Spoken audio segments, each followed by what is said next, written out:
Oke, Assalamualaikum warahmatullahi wabarakatuh.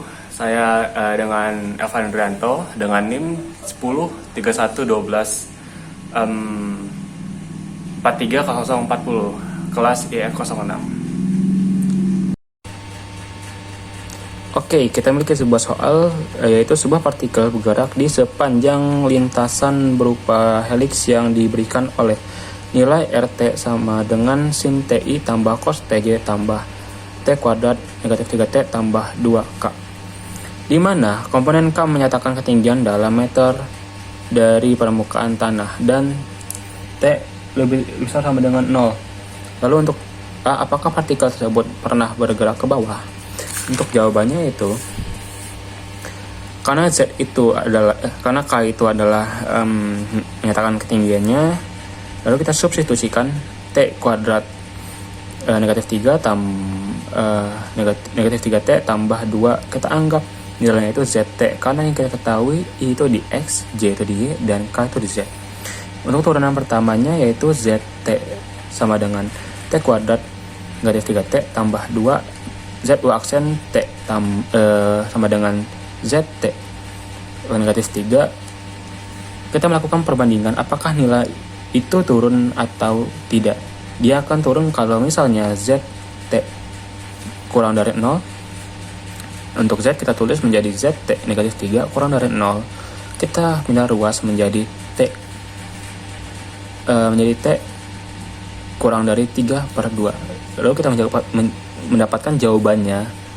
Partikel bergerak ke bawah pada interval 0 kurang dari sama dengan T kurang dari 3/2 detik.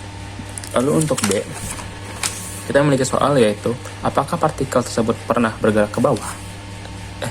Apakah partikel tersebut pernah berhenti bergerak?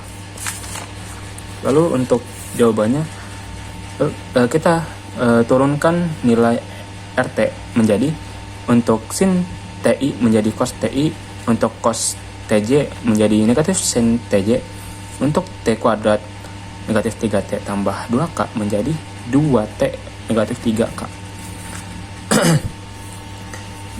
Kita mencari apakah nilai ini sama dengan 0 karena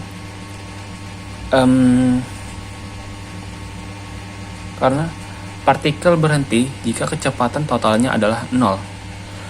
Dan kita tulis nilainya yaitu cos TI sama dengan 0. Dia membutuhkan pi/2. Lalu 3pi/2, lalu sin TJ sama dengan 0. Dia membutuhkan 0, pi dan 2pi, dan 2T negatif 3 itu sama dengan 0. T sama dengan 3/2. Karena tidak ada satu nilai yang memenuhi semua 3 syarat tersebut sekaligus. Jadi jawabannya partikel tidak pernah berhenti bergerak atau terus bergerak. Lalu untuk C, pada waktu berapa partikel saat berada pada ketinggian 12 meter dari tanah? Lalu kita tulis ZT karena ZT itu menyatakan ketinggian. ZT sama dengan T kuadrat negatif 3T tambah 2, lalu Z kita tulis menjadi 12 T kuadrat negatif 3T tambah 2 T kuadrat negatif 3T tambah 2 dikurang 12 T kuadrat negatif T dikurang 10 menjadi 0.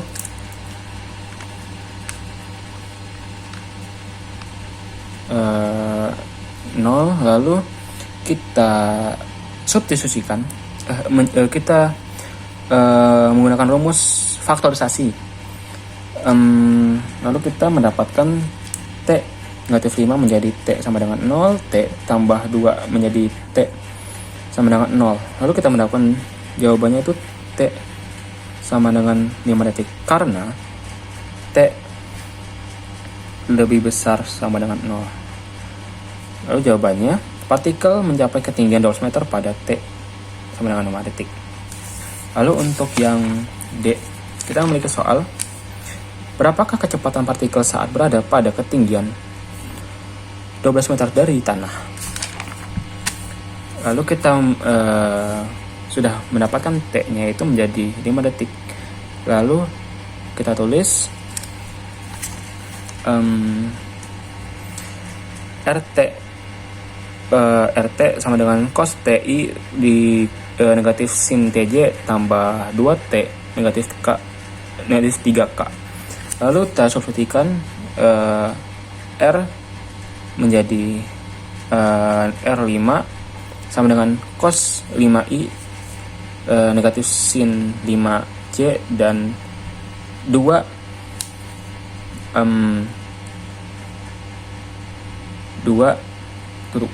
kurung 5 negatif 3K. Lalu kita mendapatkan nilai itu cos 5I negatif sin 5J tambah 3K.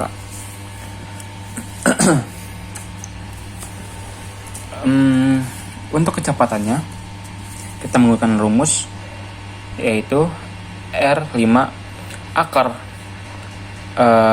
cos 5 kuadrat 2 tambah negatif sin 5 tambah 7 kuadrat. Lalu kita mendapatkan nilai yaitu cos kuadrat 5 tambah sin kuadrat 2 5 tambah 4 9. Lalu kita menggunakan rumus trigonometri yaitu cos kuadrat X tambah sin kuadrat X sama dengan 1. Lalu kita tulis menjadi 1 tambah 49 akar sama dengan akar 50. Lalu kita sederhanakan, akar 25 dikali 2 sama dengan akar 25 dikali 2 akar 2. Lalu kita mendapatkan nilai kecepatannya. Lalu kita mendapatkan nilai kecepatannya 5 akar 2 dari ketinggian 12 meter.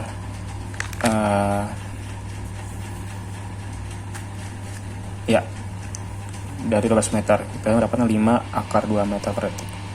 Lalu untuk E, kita memiliki soal, pada ketinggian 12 meter kita jika partikel keluar dari lintasan heliks dan bergerak di sepanjang garis singgung dari heliks, tentukan vektor arah dari garis singgungnya. Oke, karena kita sudah mengetahui vektor kecepatannya,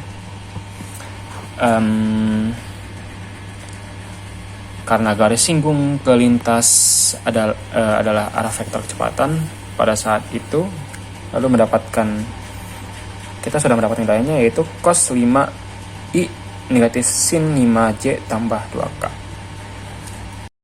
Oke, kita memiliki soal yaitu diketahui kurva berikut, yaitu Y sama dengan 0 jika kurang dari sama dengan 0 dan X kuadrat 3 jika lebih besar sama dengan 0. Lalu untuk A, tentukan jika nilai Y aksen saat X sama dengan 0. Lalu tentukan besar kelengkungan kurva di titik 0,0. Lalu karena kita memiliki dua persamaan, kita mencari salah satunya yaitu X kurang dari sama dengan 0, maka turunannya YX sama dengan 0, YX aksen 1, X sama dengan 0. Lalu itu untuk turunannya yaitu Y aksen 0,0, 0 sama dengan 0. Lalu X lebih besar sama dengan 0. Lalu YX untuk turunannya YX sama dengan X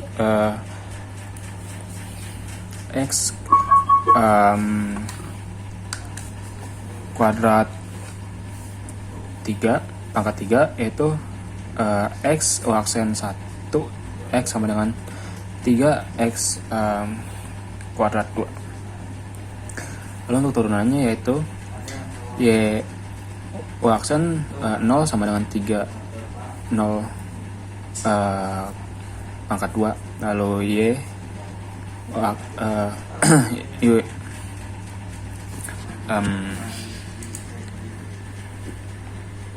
untuk Y aksennya Y aksen 1 itu 0,0 0 sama dengan 0. Lalu untuk yang B kita menggunakan rumus yaitu K sama dengan Y aksen 2 per 1 tambah Y aksen 1 kuadrat pangkat 2 lalu 3 per pangkat 3 per 2. Karena kita Y aksen 1 sudah mendapatkan nilainya, yaitu Y aksen 1 sama dengan 0, lalu Y aksen 2 nya sama dengan 0. Lalu kita tulis yaitu K 0 per 1 tambah 0 pangkat 2 lalu 3 pangkat per 2. Lalu kita mendapatkan nilai yaitu 0 per 1 tambah 2 lalu pangkat 3 per 2. Lalu kita mendapatkan nilai 0. Terima kasih.